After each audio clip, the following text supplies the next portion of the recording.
Hey everyone, Dr. Alex here. It's Lunch and Learn TV because it is Monday, and that's what we do on Mondays. We try to give you valuable tips, strategies, and tools that you can use to meet the requirements for health. And the requirement for health we're going to be talking about today is to have a calm mind and a brain and body that's functioning really well.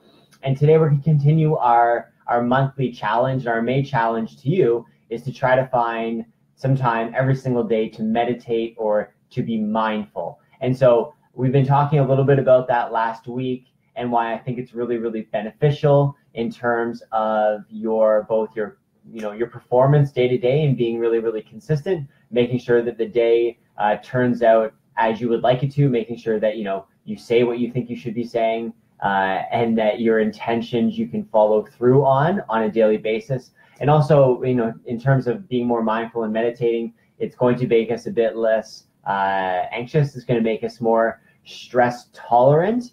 And generally, we're just going to be a little bit happier. And the research backs that up, that when you can develop a more consistent mindfulness practice, there are a ton of physical and mental benefits for that.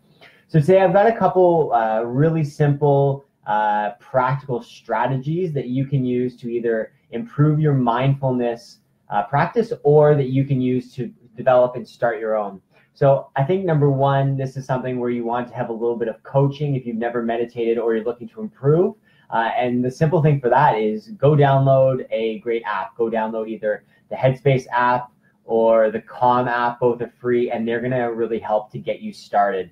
And they're going to guide you through the process of what you should be doing, whether it's a body scan and working down from the top of the head to the toes, being more mindful of what you feel in the moment, or just working with your breathing. And those two apps are really fantastic for that, and they're going to do a great job to get you started and still serve me really well on a day-to-day basis.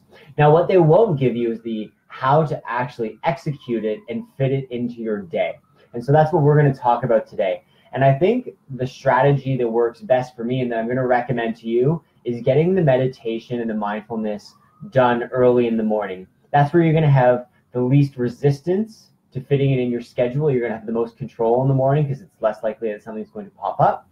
It's also going to prime your mind and your body so you can be successful for the rest of the day to establish a really good mindset for the rest of the day. I think it's very, very easy to get onto the stress conveyor belt where stuff builds and builds and builds in terms of anxiety or the to-do list.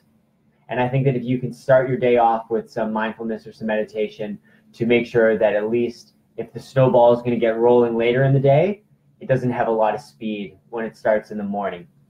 Now, in terms of doing it in the morning, I know that a lot of us rush out to work, and it is potentially a really challenging time of day to add in. But I really think that if this is one of your goals and one of your intentions, the best thing that you can do is set your alarm clock 10, 5, 15 minutes early, however long you want to meditate. Just simply set it a little bit early so that you know you're going to have that time to get that practice in. So if you normally wake up at 6, set it for 5:55. If you normally get up at 7, set it for 6:50.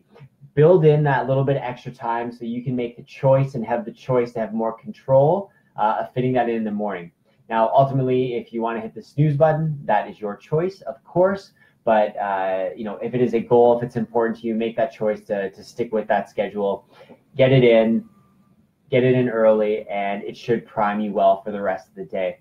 Now, I think some other strategies that work really, really well, I think it's also great to establish some sort of mindfulness practice at work on your lunch break. And hopefully you are taking a lunch break. But I think any opportunity that you can to slow down at your lunch break, make sure that the morning and the afternoon are definitive and dichotomous separate periods where there is not, again, this stress snowball that's building momentum in the morning and then carries on into the afternoon.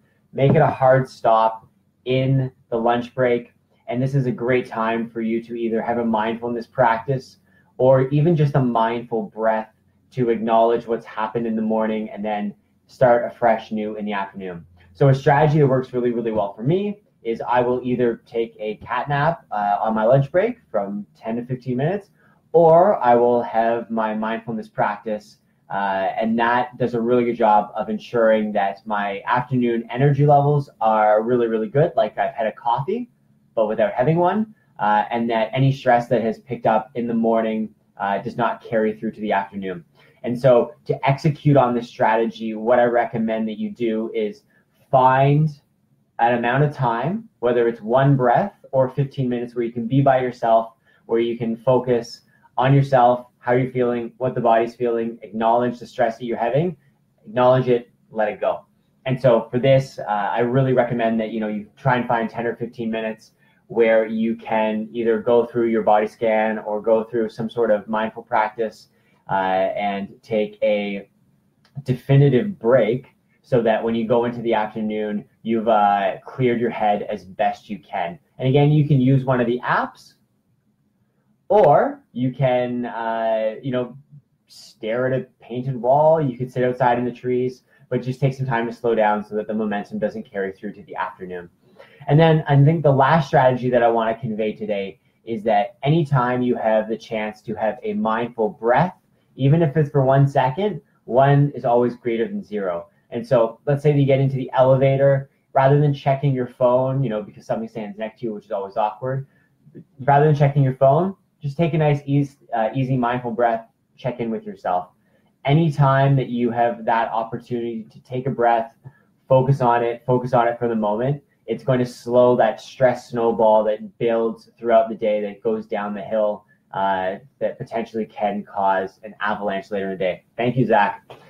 So 3 things we talked about today: waking up a little bit earlier to get that mindfulness practice in, definitely taking a break at lunch, definitely taking a break at lunch to add that in, or the last thing is finding those mindfulness moments anytime throughout the day, and that will help you. And Maurice, I do answer questions if you like. The insult is not needed, but thank you. So I hope that was useful today, guys. Just a couple of really, really useful practical tips. It always comes down to execution. I will try and give you the strategies and the tips and the tools that you need, but you ultimately have to go out and do it. Now, if you would like, if you're in the Toronto area and you want to join us for our Health Reset Workshop, that is on May 30th. If anybody is looking to make a big dent in their health, probably not the best words to use there. Well, words to use there. To make a really substantial change to their health this year, I really recommend that you come out, or at least read our Reset curriculum. That is going to help you with your stress levels, with your sleep. It's going to help you with your energy and your time management and balance. So check that out. It is fully free, and that's going to be linked on our Facebook page. So I hope everyone has an amazing day. Take care, guys, and hopefully we see you on May 30th, and enjoy the sun. Bye.